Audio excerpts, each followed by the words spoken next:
Hey, morning, everybody. It's Sean. Welcome to SheppardDevos, and good to get a little more time with you today. Hope you had a blessed evening.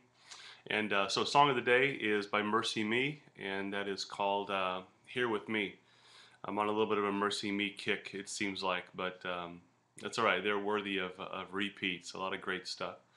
So this song is great. I mean, I was out this morning on my jog, and I got to tell you, I heard that it just sort of pounded me like so many other worship tunes do first thing in the morning. It just got me thinking about whether or not I honestly have an awareness of the presence of God in my day to day stuff. And in that song, it says, I can feel your presence here with me. Suddenly, I'm lost within your beauty, caught up in the wonder of your love. Here in this moment, I surrender um, to your love, a believer. It's something pretty close to that. And I want that in my life. What's interesting is, we understand that God is everywhere all the time. He's omnipresent. He's everywhere, and and yet we also see that in our own life we can sort of have these compartments as if we have a sometimes blinders on, right? And that can be the busyness of our day. That can be different distractions that come up, and sometimes it can be something that really indicates that, I don't know, we're just not really pursuing him much. And so I just got sort of challenged by that this morning because I mean, I imagine just like you, I want to know and be aware of the presence of God in my life every day and every moment. And so we know it's not about him. It's not about somehow invoking his presence. It's just really about us waking up to it. Some years ago, I read a book by a guy. He was just named Brother Lawrence, and the book was called "The Practice of the Presence of God." I actually think I read it probably three times, and it's a small book, but this guy was a monk back in like the 1600s, and the whole book is about him learning to understand, and just like the title says, practicing the presence of God. And he goes through and just talks about, and in his particular case, because he was a monk, he had many different jobs, and he was a what do they call it, a cobbler? I was thinking Keebler, but I guess that's those elves, right?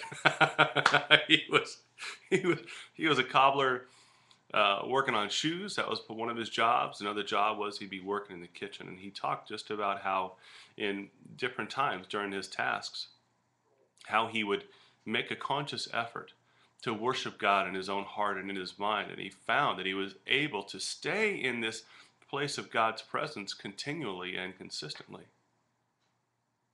And we love him. We love the Lord. And isn't that what we're after? But isn't it also something that that's not something that necessarily seems natural to us, right? I mean, this is something we sort of have to discipline ourselves to do, but it should be a discipline that is born out of love. The reality is, yes, our lives are better as we find that we're more conscious of God's presence around us and just inviting him into each and every situation. In his case, whether he's working on shoes or cooking in the kitchen. How about you? How about me? You're working in your office, you're checking groceries out, you work with mental health patients, you are a student, you're at tech school, you're wherever, you're a commander. Where's the presence of God in the midst of those activities? And that's what we're after. So what do the scriptures have to say about this? So we're going to take a look at another familiar section out of John chapter 15. And this is Jesus speaking. And again, you'll recognize this. But he says in John 15:5, he says, I am the vine and you are the branches. And he who abides in me and I in him bears much fruit. For without me you can do nothing. He goes on into just go on to verse 6. It says, if anyone does not abide in me, he is cast out as a branch and is withered. And they gather them and throw them into the fire, and they are burned. If you abide in me, and my words abide in you, you will ask what you desire, and it will be done for you. By this my Father is glorified, that you bear much fruit, so you will be my disciples. So the picture here is, he's using a vine, and we get that. We see that any plant, if you take and cut a branch off of that plant, that it may be green for the moment, but we know it's been disconnected from its source. We know that there's no water getting to it, there's no nutrients, and without question, that branch dies. must stay connected to the vine. We are the same way.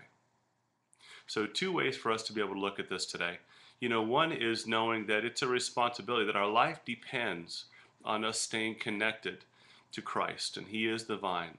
And we get that through being in His Word, being in fellowship with other believers, going to church, and tying ourselves in. Um, on the other hand, there's this issue of relationship because He's not just a source of life, He's also one that we love. So when we talk about this issue, like Brother Lawrence did, this practice of the presence of God, or we listen to the song by Mercy Me, let us reach out to the Lord in our everyday tasks and moment to moment and just say, God, I know that you're around me, and I want to say that I love you and that I thank you. Whatever it may be, just make it natural and make it easy. And I think we will find that our lives begin to take on a very different feel.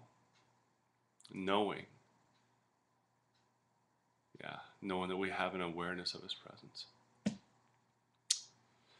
God, bring it to us. Amen. Hey, love you guys.